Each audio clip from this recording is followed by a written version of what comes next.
Clic, bonsoir cinéphiles, bonsoir Slasher. Bonsoir Scream. Alors c'est la première fois que, enfin, oui, une des premières fois qu'on te voit devant la caméra et non derrière. Hein. Donc Ouais. d'abord, merci à toi De rien. pour tous les petits montages. J'espère que celui-là ira aussi. Peut-être faut. Alors on a décidé de faire une vidéo ensemble, cette fois-ci pour vous parler un petit peu des films à regarder pour les fêtes d'Halloween. Ouais. Même si un peu ça se perd. Bon. Même si un peu ça se perd, ces fêtes. Moi je trouve que c'est un peu son charme de se revoir en famille, avec les enfants, ou même en couple, de regarder un film C'est d'horreur. mieux que en famille parce que tu peux pas choisir le film que tu veux. Donc c'est mieux quand t'es entre adultes, comme ça tu peux choisir un bon film. Mhm. Alors, je vais te laisser l'honneur de commencer avec un choix, soit un film pour... parce qu'on a quand même pensé aux petites têtes blondes aussi quand même, hein, de À la rien. fin. On le fera à la fin. On a quand même pensé à vous, les petites têtes blondes. Donc, je vais te laisser choisir ton choix. Pourquoi, et peut-être un petit peu le synopsis du film, et pourquoi ce choix et pas un autre. Voilà. Le premier, ça reste un classique, c'est The Thing, donc John Carpenter. Bon, là c'est les deux. Voilà, The Thing 1 et The Thing 2, ou c'est le remake, je ne sais plus. Donc voilà, il est là. Pas besoin de montrer ton doigt, t'inquiète, j'ai bien mis. Donc il est là, The Thing, John Carpenter. Donc tout le monde connaît, je suppose. C'est simplement en Antarctique, des chercheurs, et ils tombent sur un alien métamorphe qui se transforme. Et justement, j'ai voulu en parler. Pourquoi? Parce que tu vas comprendre pourquoi j'ai choisi. Le maquilleur, Rob Bottin, c'est l'un des meilleurs dans le cinéma. Il suffit de voir le film maintenant, alors qu'il a été fait en 80, je crois, non? Ouais, je crois que c'est dans les années 80. Ouais. En 80, le gars qui a fait Piranha, Fog, tout ça, bah c'est l'un des meilleurs maintenant. Je vais regarder. Vas-y, vas-y. Et 82. ouais, voilà, celui de voir maintenant en 82, on peut même regarder maintenant, c'est toujours super réaliste et tout a été fait à la main et pas à l'ordinateur. Donc c'est quelqu'un qui bosse super bien, il est renommé là-dedans, donc voilà, juste pour ça je l'ai pris.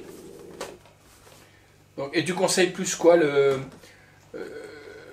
la nouvelle version Bah, ou... si j'ai parlé de Rob Bottin, c'est le premier du coup, évidemment. Ouais, mais comme là c'est le coffret du 1 et du 2, Ouais, voilà. non, le premier. Et t'es au courant qu'ils veulent encore en faire une suite?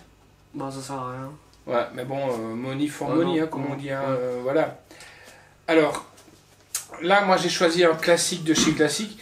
Bon, comme vous savez bien, la collection de Ciné Passion Blu-ray DVD, ça se limite pas qu'à du Blu-ray. Non, On a du DVD et on essaie aussi le super beat. on a du Super Beat, on a du 4K, mais les vieux classiques c'est un peu difficile à trouver, ou alors on perd un petit peu le collector. Ouais. Donc c'est pour ça que il y a certains que si je peux retrouver, je prends, mais j'ai aussi Il y a aussi des mal pressés, ça faut pas oublier. des mal pressés, mais ça je vous en ai parlé dans les vidéos. Alors, je vais peut-être vous montrer cette photo comme ça. C'est ça dans le collector. Hein. Donc, moi j'aime bien glisser un petit peu le petit suspense.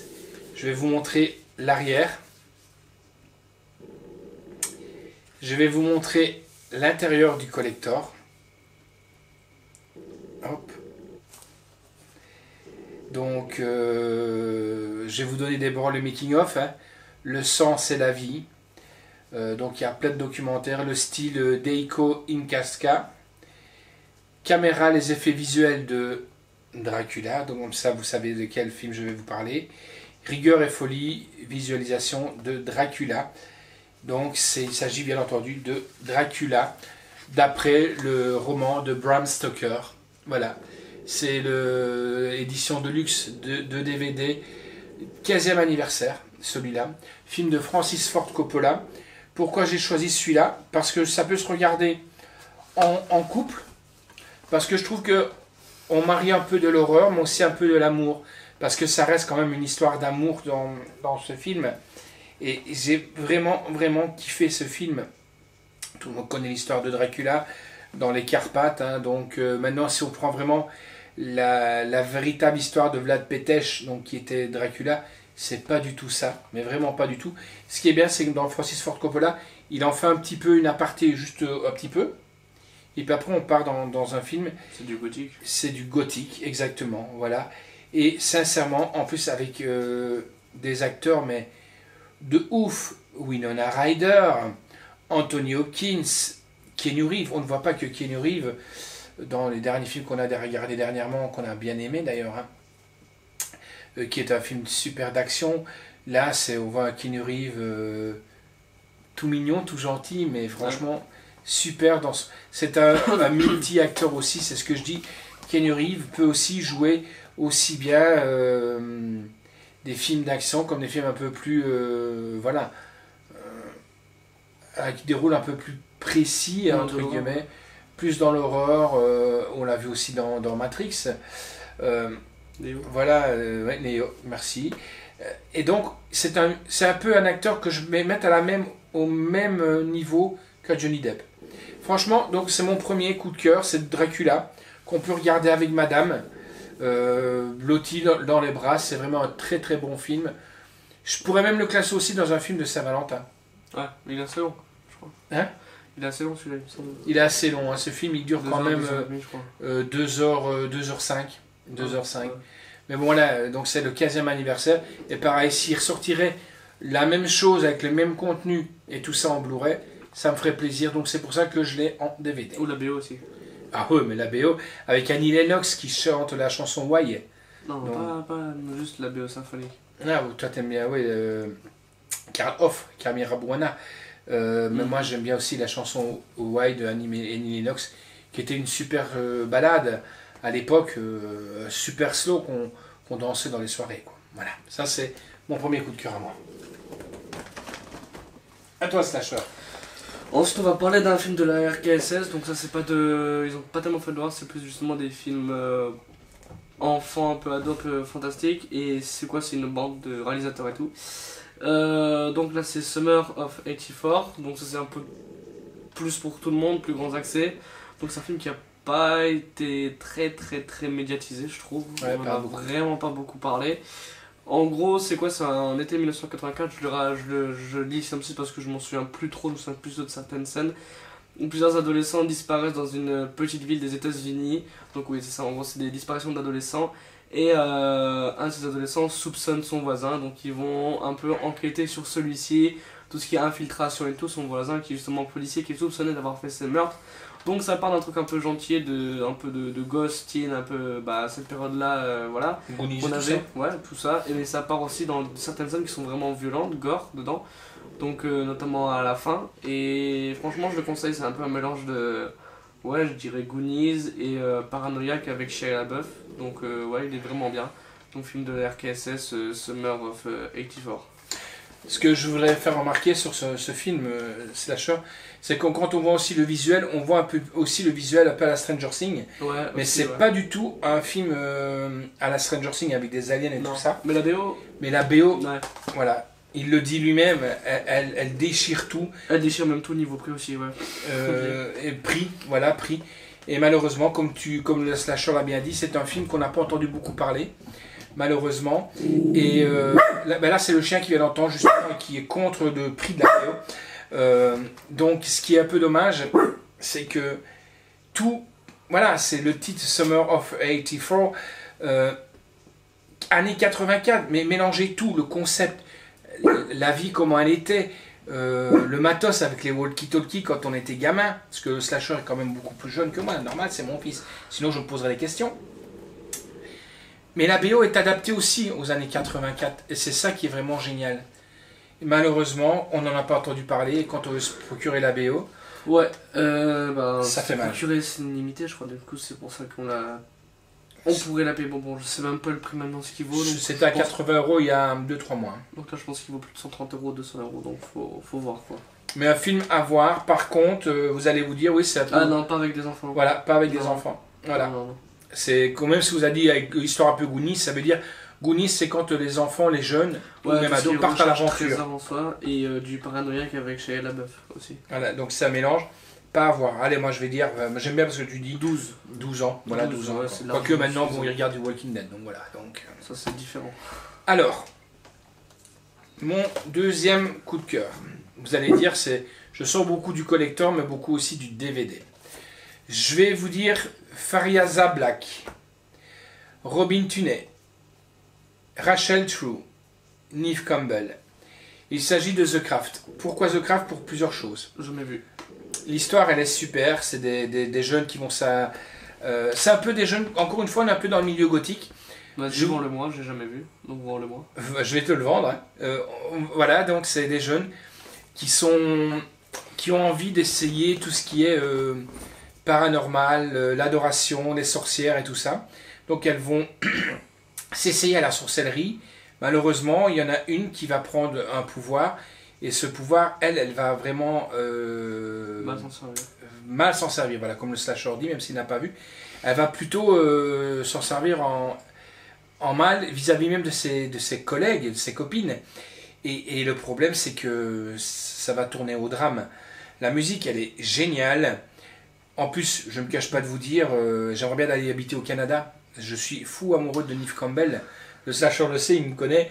Neve Campbell qu'on retrouve dans les Scream, de Wes Craven aussi. Un nouveau, annoncé en 2022. Un nouveau, toujours avec Neve Campbell aussi. Ouais, et apparemment... Arquette aussi. Rosanna Arquette. Le policier. Le policier. Je sais plus son nom. L'ex-mari de Mademoiselle Cox. Courtney Cox.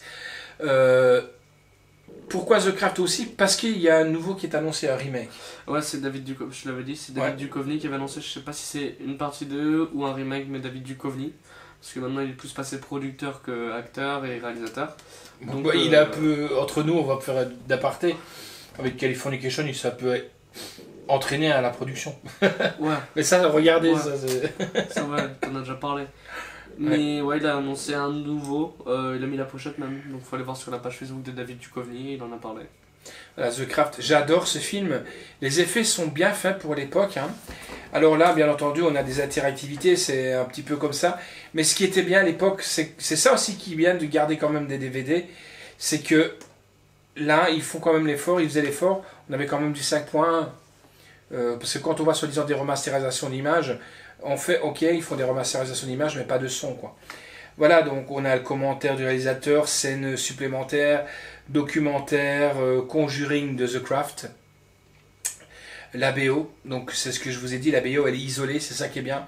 La filmographie, un menu animé, donc je vais vous lire le résumé, j'essaie de le vendre au slasher quand même. Hein.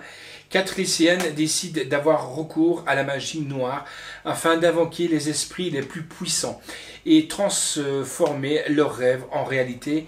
Mais entre formules secrètes et incantations mystérieuses, on ne plonge pas sans précaution dans un univers occulte. Donc voilà, sincèrement, la pochette elle donne vraiment déjà envie.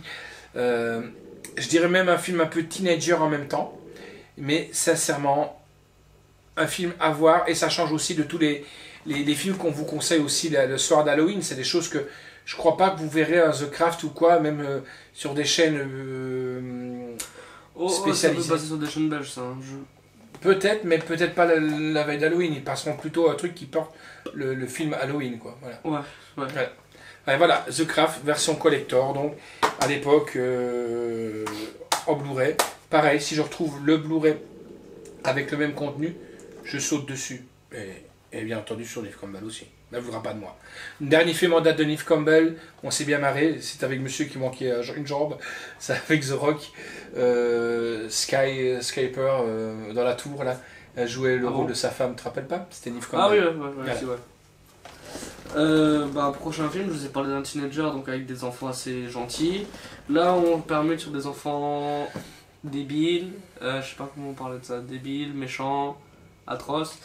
Bref, Eden Lake, j'ai regardé il n'y a pas très longtemps, il me l'a conseillé, parce que tous les films on les a triés, je vous explique que j'ai tout fait une armoire entièrement horreur, ça m'a pris 3 jours à faire, bref. Et du coup, Eden Lake, donc par les producteurs de The Descent, d'ailleurs qui est très bien aussi, j'ai hésité à le mettre. Et donc le pitch, c'est quoi vite fait? C'est un couple qui va faire leur demande en mariage mutuel, et ils vont simplement dans un lac, voilà, Eden Lake. Et pour passer le week-end, ils tombent sur un groupe de jeunes qui est un peu turbulent, donc bon, ça habituel. J'ai envie de dire habituel. Après, voilà, ça part un peu sur des caïds. Et puis, jusqu'à arrive une dispute entre le couple et les jeunes. Un truc qui, on va dire, un coup mal placé sur une bête. Et puis là, ça commence en film de vengeance. Et en track chasse à l'homme, ce qui est dérangeant dans ce film, c'est que c'est des gosses, donc des gosses de mon âge. Et je tiens les propos, c'est que ce film, ça peut arriver à côté de chez vous, clairement. C'est plus ça que j'essaie de faire passer le message. C'est que ça peut arriver n'importe où, n'importe quand, n'importe comment. Donc c'est assez réaliste. Là, je lui mettrais vraiment une bonne note. Et c'est un peu dans la trempe des... Pas plus voilà, de la persécution, un peu à la Torture. Dernière maison sur la gauche, je dirais un peu à la Big Bad Wolf aussi, ça c'est totalement différent, j'allais le mettre aussi. Mais voilà, un film de persécution, pas torture porn, mais juste persécution, en gros violence psychologique et violence tout simplement morale. Là c'est très moral ce film, donc c'est Hidden Lake, je vous le conseille, il est très bien, avec Michael Fassbender aussi dedans, donc un très bon film. Ouais. Si vous êtes de l'esprit un peu caractériel, du style... Ah non, j'ai gueulé devant le film. Vous vous énervez, ben, Ah oui, non, ouais. ça va vous énerver. De voir un peu Des comment gosses, les merdeux, on va dire ça comme ça, on pense ça comme ça. Ouais, c'est pas du personnage genre taré, ils sont tarés, mais pas taré. C'est pas un serial killer, ouais, quoi. voilà. Voilà, c'est pas un serial killer. Des fous, quoi, donc ça peut arriver partout. C'est peut arriver, vous allez... ben voilà, je veux pas du tout me remettre le couteau dans la plaie. Il y a plein de gens qui se sont fait torturer, voilà, donc ça peut arriver, c'est arrivé près de chez vous. Ça c'est un autre film. Ouais. On aurait pu le mettre en horreur aussi. Ouais. Ouais. Alors, là je vais vous parler d'un film pratiquement introuvable, The Burning. Déjà vu, ouais. Carnage, si vous voulez en français. Ceci c'est de l'import, encore une fois, hein, voilà. Burning, c'est simple, c'est des slashers, on parle quand... Ce qui m'énerve un peu dans la génération actuelle, quand on entend parler de slashers, généralement, ce qui revient généralement au mot de tout le monde, est-ce que vous connaissez les slashers? Et ils vont vous en citer, ils vont vous citer Jason, donc Vendredi 13, Scream, où ils vont vous lâcher des... c'est même pas du slasher, mais c'est ce qu'ils vont mettre dedans. Ils vont vous se mettre du Hellraiser, Scream, Freddy, voilà, bah, tout ce que vous voyez là pratiquement, quoi.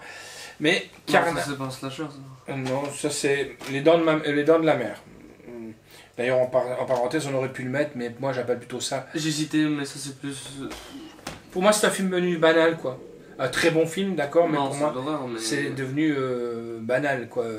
C'est surtout pour ceux qui ont. Un jour, on fera peut-être une vidéo ensemble sur tout ce qui est peur aquatique. Il y en a quand même pas mal, à l'air de rien. Notamment le dernier qu'on a regardé ensemble, que j'ai chroniqué, Underwater. Ouais. Voilà. Bien. Donc The Burning, c'est The Carnage. Vous résumez un peu le titre. C'est un gosse un peu maltraité, un peu comme dans un camp de vacances. Massacre au camp d'été. Et voilà, j'aurais pu mettre aussi Massacre au camp d'été, qui est excellent aussi. Et le problème, c'est qu'à un moment donné, il est maltraité.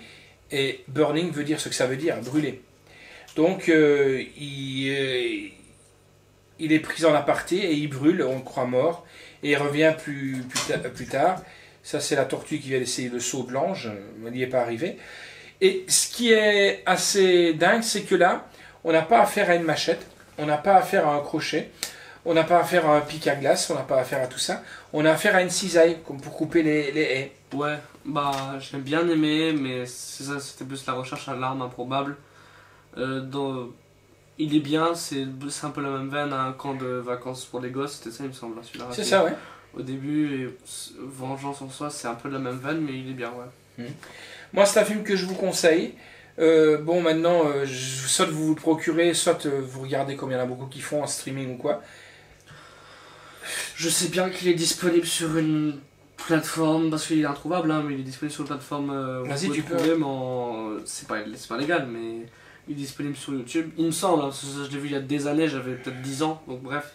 Il y a peut-être 6 ans que je l'ai vu, mais... Je m'occupe bien de mon fils, vous tracassez pas, je lui forçais pas dans son biberon à lui mettre de la stétostérone et de lui mettre regarder des Albas de Winnie l'ourson à 3 ans des zombies ou quoi. Non, vous tracassez pas, il est bien équilibré. Non, je l'ai gardé moi, c'est moi qui l'ai changé moi-même.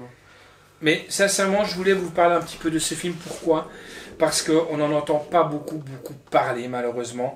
Et voilà, ça, moi, je trouve... Maintenant, le slasher va peut-être me dire que je me trompe. Je verrais bien, par exemple, un mec de la trempe de Rob Zombie reprendre un remake de The Burning. Non. Toi pas? Non. Pourquoi? Qu'est-ce qui te fait dire que...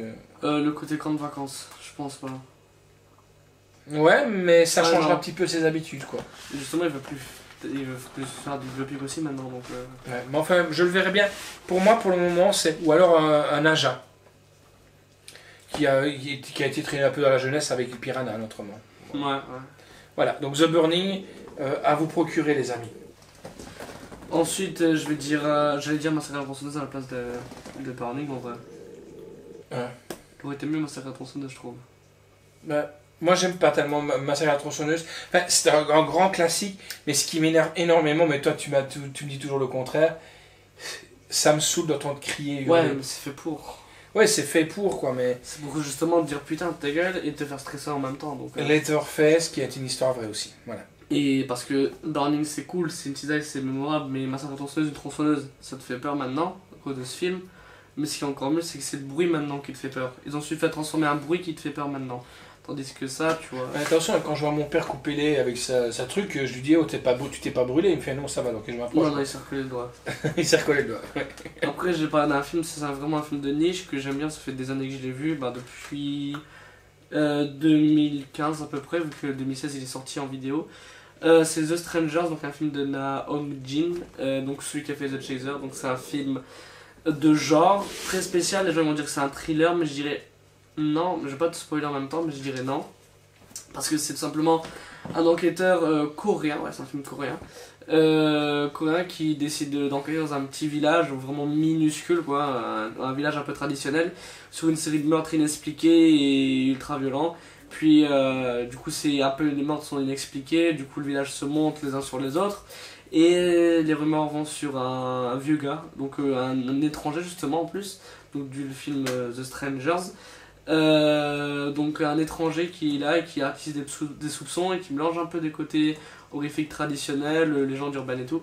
Donc il est vraiment excellent, il dure à peu près 2h36 hein, pour vous dire.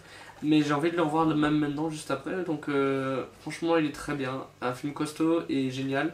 D'ailleurs il a même été sélectionné officiel hors compétition au Festival de Cannes, il aurait dû être en compétition et avoir un Oscar pour moi. Mais ça c'est autre chose, mais un très bon film, The Strangers. Ouais, et sur la fin, on est vraiment surpris. Ouais, non, non, à la fin elle est géniale. On va pas vous spoiler, Ouais. mais sur la fin, on est vraiment surpris. Ne comparez pas et ne cherchez pas Stranger, le fameux film américain qui est aussi une histoire vraie. Ça n'a vraiment Ouais. pas du tout le rapport. Hein. Alors, ici, je voulais vous parler d'un film encore. Donc, c'est avec Julian Sand. Qui est Julian Sand? Si vous avez vu le film de Steven Spielberg, je vais vous montrer après. Julian Sand, Steven Spielberg, avec Arachnophobia. C'est l'homme qui chasse les araignées. Le blond, avec ses longs cheveux. Là, vous allez le voir, voilà, donc c'est Julian Sand qui est là, voilà. Encore un film qu'on n'entend pas beaucoup parler, c'est Warlock. C'est avec un... C'est pas le groupe de Doro hein, non plus. C'est un sorcier, hein, voilà. C'est dans ses premiers films. Et c'est bien. Moi j'aime bien un peu les films un peu de sorcellerie. Et aussi on ne parle pas tout le temps de slasher. Bon là je l'ai fait avec The Burning. Mais ça fait super plaisir de revoir des vieux films comme ça. Encore une fois, ça reste encore de l'apport américain. C'est un film d'1h30. Il faudrait que je me le regarde. Là, j'ai même dû dézoner la platine parce que c'est carrément un film zone 1 pour le retrouver. Donc, mais voilà, j'avais envie de vous faire découvrir franchement ce film. Il y a que deux Warlock. Il y a le premier et le deuxième. Moi, j'ai su retrouver que le premier, The Armageddon. Voilà, franchement, regardez-le. Je préfère ne pas dire encore, parce que je vous confonds avec les deux, l'histoire, mais elle est vraiment bien foutue. C'est avec un sorcier. C'est un peu dans le même esprit que si vous vous souvenez avec Christopher Walken, Prophétie. Voilà, donc là, on a le 1 et 2 que j'aurais pu vous présenter aussi, mais Prophétie quand même un peu plus courant que Warlock. Moi, je vous le conseille. Je vais pas en faire des mille et des sens. Mais il est là, regardez bien le visuel. De toute façon, à chaque fois qu'on parle du visuel, vous le verrez derrière. Voilà, Warlock. Là, je vais vous parler d'un film de possession, parce que pour moi, le t-shirt que j'ai, bon, c'est Exorcist, mais on en a déjà parlé, reparlé, il est bien. Le film de William Friedkin, mais trop culte, je trouve. Il est toujours aussi bien quand on regarde n'importe quel visionnage, mais en parler maintenant, c'est, on va dire, passer à côté de la vidéo, parce que on en parle tout le temps, donc je vous trouve un autre film plus courant, mais en soi pas aussi culte. C'est Jusqu'en Enfer, donc un film de Sam Raimi. Très bien. Ouais. C'est simplement, il me semble, une assurance. Ouais, c'est une assureuse. C'est ça. Qui décide, non, c'était pour la maison, de virer du logement, il me semble, une vieille femme, toute vieille. Une gitane. Une gitane, ouais, culture juive aussi. Ce film, il est sur les D-Books. Du coup, D-Books, c'est des monts juifs, pour ceux qui ne savent pas. Et tout simplement, cette vieille femme va jeter un sort sur celle-ci, donc va être tourmentée par des démons, des phénomènes surnaturels. Et donc un très très bon film donc de Sam Raimi, de possession, slash fantôme, slash hantise. Donc il est vraiment très bien, donc Jusqu'en Enfer de Sam Raimi. Et ça change aussi un peu de tout le temps, comme tu disais, de parler de l'Exorciste, qui est un classique de chez classique. Classique, il est très bien, mais tout le temps. Conjuring, qui va revenir à l'actualité, on espère en mois de novembre, on espère. On l'espère, ouais. La Nonne, donc voilà, ça fait plaisir d'entendre parler un peu des que deux j'ai choses. trouvé pourri, honnêtement. Moi j'ai bien aimé, voilà. Ouais, non, c'est pas la même chose que Conjuring. Alors là, encore une fois, là on va passer avec un grand monsieur, Stephen King. Donc si vous avez vu le film Rose Red, pour vous résumer, vous mettre un peu dans le c'est une maison qui demande toujours d'avoir des constructions en plus. Bon, en gros, c'est la maison Winchester, quoi. On peut dire ça comme ça. Et là, c'est le journal d'Helen Rimbauer qui est là, de Stephen King, et où on a l'histoire du pourquoi Rose Red, donc demander toutes ces constructions avec les fantômes et tout ça. Je vais juste vous lire un petit peu le synopsis, comme ça vous allez un petit peu comprendre et vous donner envie d'avoir regardé ce film.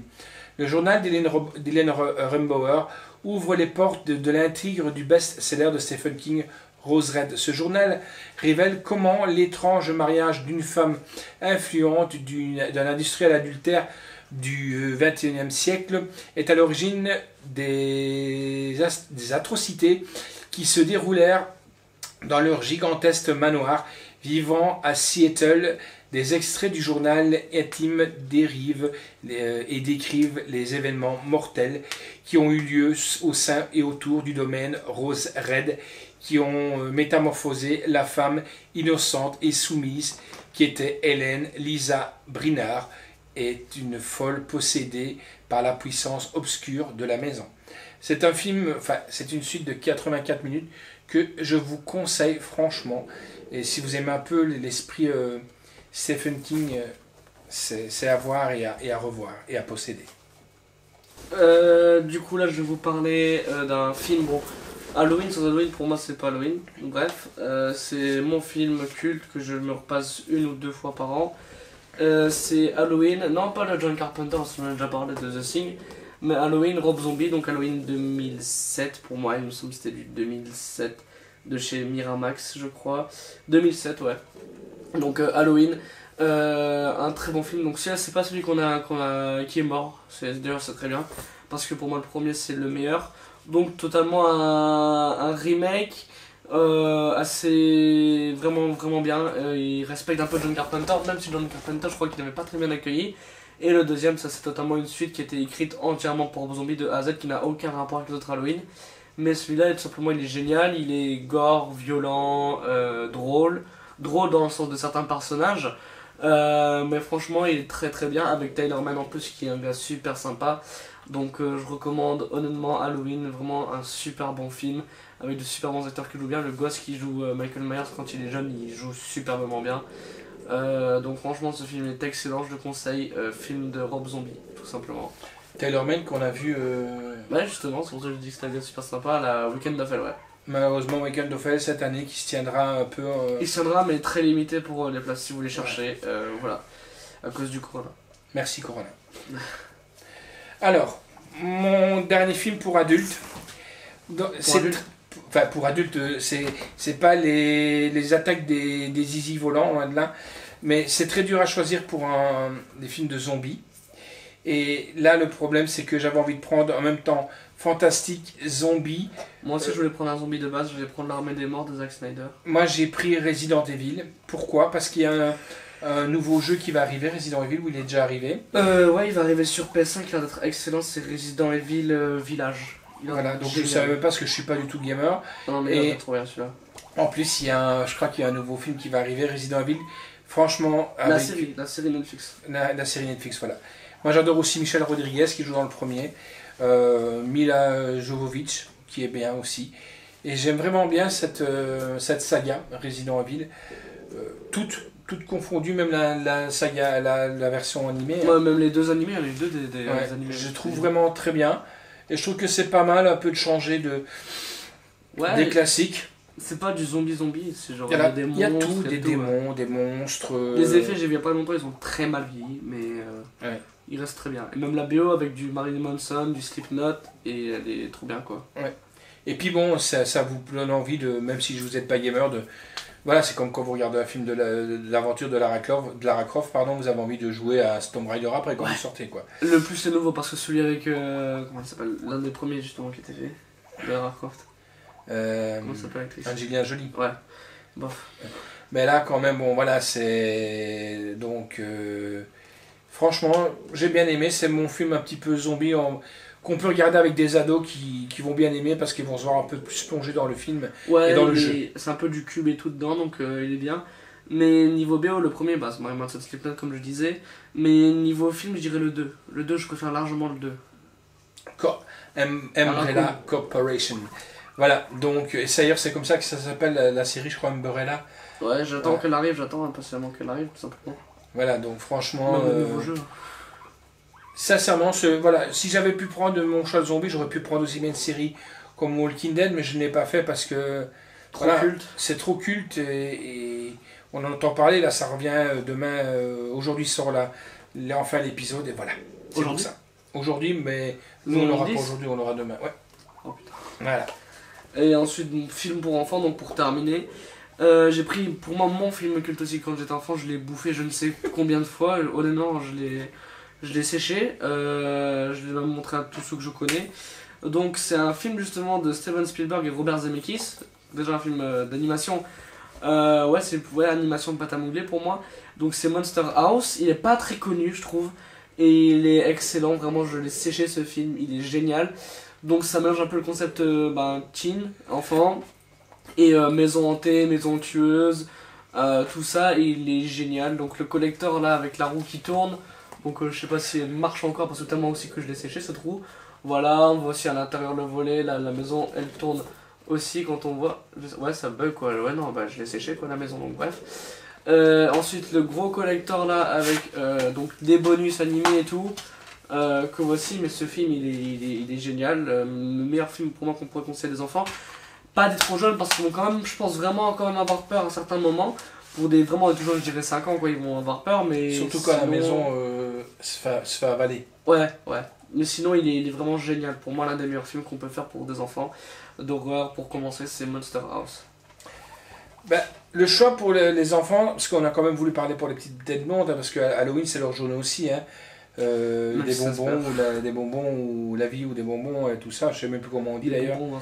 Ou un sort parce que malheureusement chez nous ça se perd énormément. Ouais, dommage. Il y en a plein, il y a aussi des Walt Disney. Mais pareil, Walt Disney on peut choisir. J'aurais mis moi Tara le chaudron magique parce que le méchant il fait peur. Ouais. Moi j'ai choisi plus un film de la Warner. Il y a 2 volumes, c'est Les Chairs de Poule avec Jack Black qui est un monsieur monstrueux. Lui aussi c'est un grand acteur. J'ai vraiment bien aimé parce que là aussi on se voit plonger avec des enfants qui recherchent un peu une identité un peu adolescente. Ouais, il est assez récent celui-là. Celui-là il est là, mais il y a le premier qui était un peu plus cool. Celui-là il est un peu plus, ce qui fait un peu peur. Est-ce que si vous regardez là, ici près de mon doigt ici, on a la poupée de Dead Silence qui est un film d'horreur. Et ce qui est encore plus amusant, c'est que si vous êtes fan de dessins animés, dans le dernier Toy Story, on s'était fait la remarque avec le slasher, cette poupée-là, c'est qui est près de mon doigt, ouais. On le voit aussi dans Toy Story. C'est devenu un emblème, mais même, parce que même dans Chair de Poule, il y a même une histoire à part entière, c'est un personnage culte des romans Chair de Poule, celui-là en plus. Donc voilà, c'est mon choix pour les petites têtes blondes qui peuvent regarder. Là, celui-là, il peut s'arrêter à 10 ans, celui-là, je dirais un peu plus tard, quand même 11 ans, 12 ans. Non, justement, aujourd'hui plus jeune pour celui-là plus vieux. Voilà, bon, on a un peu les goûts et les couleurs, ça ne se discute pas au sein de la maison, ici. Voilà, donc, c'est un peu nos coups de cœur à nous. Bah, si vous avez, vous, des films qu'on n'a pas pensé à vous montrer, bah, n'hésitez Les pas. commentaires, ça fait pour ça. Ouais, des commentaires, le pouce bleu, inscrivez-vous. Et si vous avez dit, ah ouais, mais tu m'as pas parlé d'un film ou quoi, et ben, nous, on est là pour prendre et peut-être que... Oui, mais le slasher est là aussi. On va essayer de faire de temps en temps des trucs comme ça, un peu pour la Saint-Valentin, par exemple. Oh bon. Des films, si, tu verras, il y en a certains que tu vas aimer. Si vous avez envie qu'on parle d'un film, surtout n'hésitez pas. Je laisse le clap de fin au slasher, pour une fois. Ouais. Allez, ciao.